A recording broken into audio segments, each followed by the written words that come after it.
All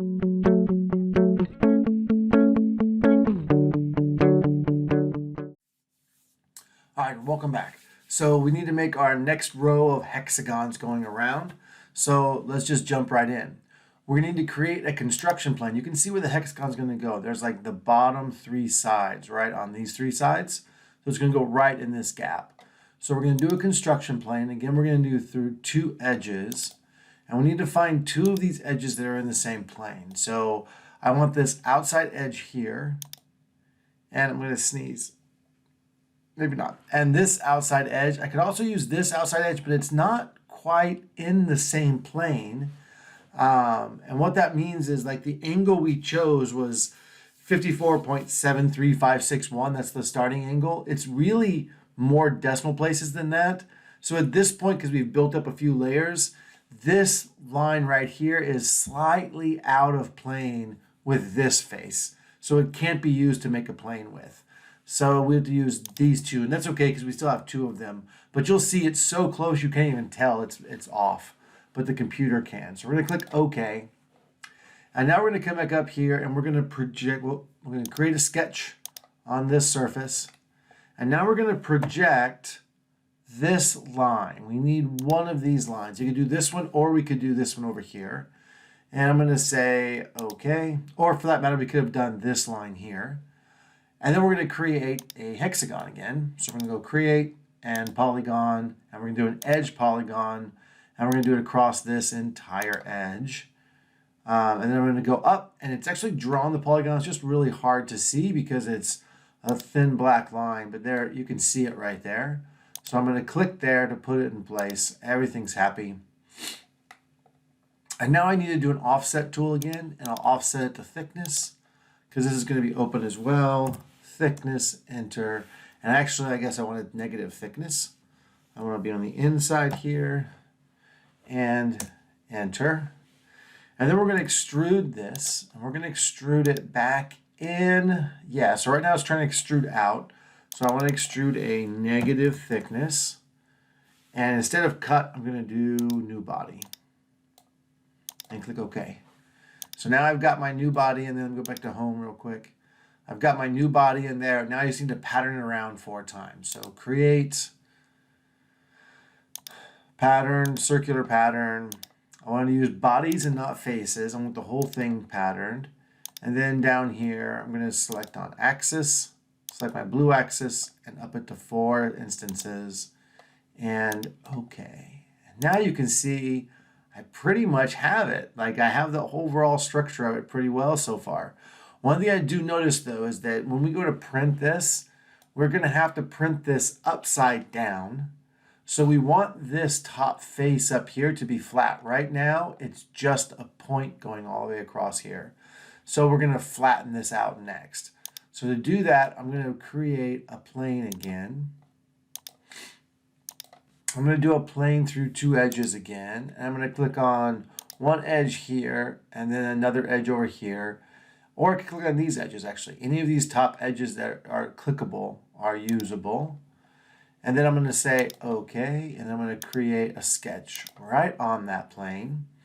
And now I'm going to project up this area right here. This is the part that I'm going to project down, or I'm going to extrude down. So when I look at it, you can see what I've done is I've drawn this. Fusion has drawn a purple line on the inside edge of that. Okay, so now I'm just going to extrude. I'm going to extrude all, probably 8 of these pieces. And I'm going to zoom in, tip it over so I can see where the extrusion is going. And I'm going to come down. I want to get as close to that line as I can. So I'm going to go in where the arrow is so I can really zoom in on it. And I'm going to pull it back a little bit. Okay, now it's opened up again, so I want to bring it down. Actually, maybe I'm going to no, I want to do it. I want to try and get it just perfect on this line the best I can. And I'm going to click here and do join. And where's my arrow again? I'm going to zoom back in on my arrow. And see how they're not quite together yet? I'm going to see what I can do to get them together. Oh, other way. I gotta zoom in more to try that. I can still see in the corner down here. Let me see if I can get it. Close this out real quick. I can zoom in a little more. There it is. So my distance ended up being negative 0.289. So if you want to give that a try, see if it gets it perfect for you right away. It's not perfect, but it's really close. And then I'm going to click OK. Again, that extrusion distance was negative 0.289 for me. All right, and so that is pretty well done. I'm going to check my bodies folder real quick, and notice that I've got a whole bunch of different bodies. At this point, I'm going to merge all these bodies together. To do that, I'm going to be using a combine tool, and you may have more than me or less than me. It doesn't really matter because we're going to put them all into one anyway. So I'm going to click here on the base. Actually, I'm going to click on the combine tool first. The target body doesn't matter which one. I'm going to use the base. And then the tool bodies are all the things I'm joining to it, which is all the rest of them. So I'm going to click on the next one down, which is hex 1 for me. And then all the way, I'm going to hold down shift and then click on the last one. A shift click will highlight everything in between the two clicks. And I'm going to say, yep, join. I don't want to keep the tools. They're going to be there already. And click OK. And now what I have is just one body called base. And that's what I want. I want this one thing, this to be one thing at this point. Awesome. Hey, great job so far. Now what we need to do is we need to build up.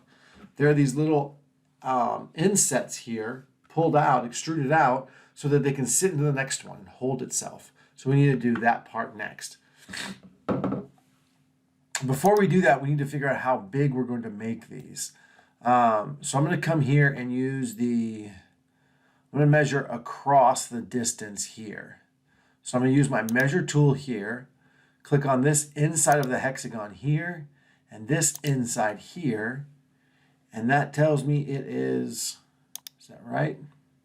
Yep, on the two outside faces, that's 7.66 centimeters. 7.66 centimeters across. But actually, I don't want that number. That was silly. I don't want that number. I think I'm going to want, I'm going to want from corner to corner, not side to side. So let me do another measure command here. This time I'm going to go up into this corner and click it. And I'm going to find the opposite corner. And I'm going to make sure I'm on the outside of that opposite corner. Yeah, right there. And mine is 8.845. Make sure to measure yours.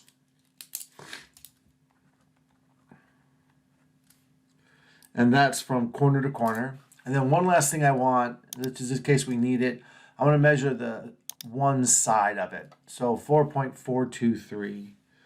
4.423. All right. Now let's create a sketch on this face. This is where we're going to put that first one. So I'm going to click here. Doesn't matter which one you use. You can use any of these hexagons. I'm going to click a sketch here. I'm going to do a construction line because I want to find the center point of this hexagon. I'm going to do a construction line across the center here. Now I know that this center point here, the midpoint of this line, is the center of my hexagon. So now I can go and do create a polygon tool. And I'm going to use the one that's called an inscribed polygon. And I'm going to click here in the middle, and I want to pull it out. Now what inscribe, I've got to turn my construction lines off. What an inscribed polygon does is whatever number, that 2.874, means that's what the polygon is inside of. So that's the maximum corner to corner distance. And that was our 8.845 number. We're going to bring that number in by 0.2 centimeters. So that's smaller than the opening, so it fits in easily into it. In fact, I'm going to bring mine in by 0.15. Or 0.14. I'm going to bring mine to 8.7. Let's try that out and see how that works. So I'm going to come up here and I'm going to type in, but it's doing radius. So I need 8.7 divided by 2, so that's 4.35. So the 8.7 number is the number we want all the way across the diagonal, but this is only measuring from the middle out, so we need half that number. So I could just do the math in there. So I could type in 8.7 divided by 2. And it will do that math for me. and I'll put it in. And I'm going to hit enter. So far so good. One thing I want to make sure I do is I want to make sure that this side is parallel to this side, that they're lined up with each other. So I'm going to come up here to the parallel tool, not the equal tool, but the parallel tool, grab it. I'm going to click on this face of my inside triangle and this one on the outside. And when I do that, it turns black, which means it's fully constrained, set in space. So now it's good to go. And just to see how things are going, I'm going to do a measure tool. I'm going to click on this edge. And remember, we said that 4.423 was, oh, I did not know that. That's interesting. So for a hexagon, apparently, the length of a side is just half the, it's just half the distance across. So I guess that makes sense because they're all equilateral triangles all the way around. Oh, look what you learn as you do stuff. That's kind of cool. So the side is the same as this radius here to the corner to corner.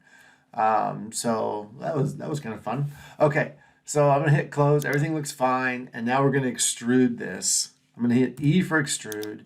And I want to extrude it up from the surface. And I'm going to extrude it up 0.3. I'm going to extrude up 0.35. See what that looks like. That looks like a bit much. I'm going to do it up 0.3.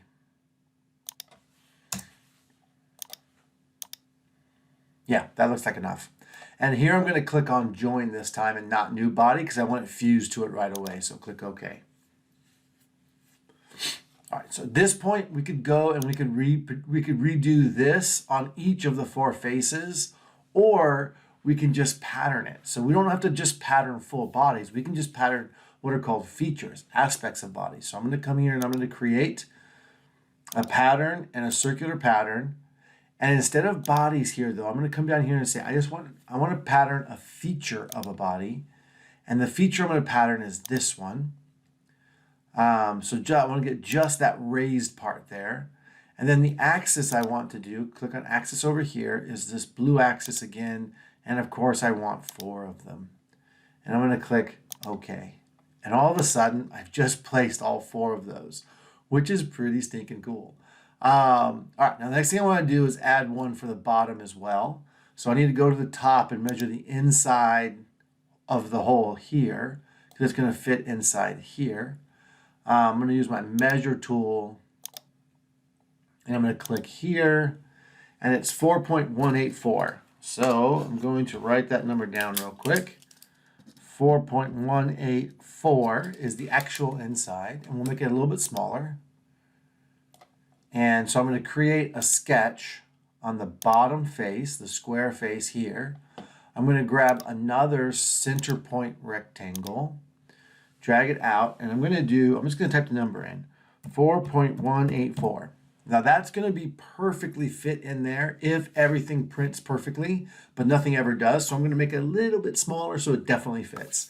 So I'm just going to do a minus 0.15. And then hit enter.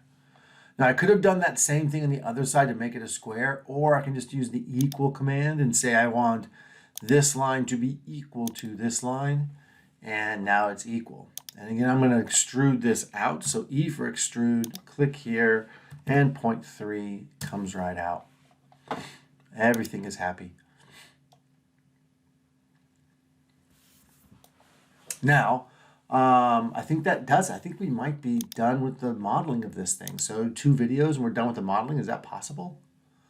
I think it is not only possible, I think it is it. So at this point, what we're going to do is we're going to back out to, we're going to create, in the next video, we're going to learn how to slice it. Let's just leave it at that. All right, awesome. Good job, everybody. We'll see you soon.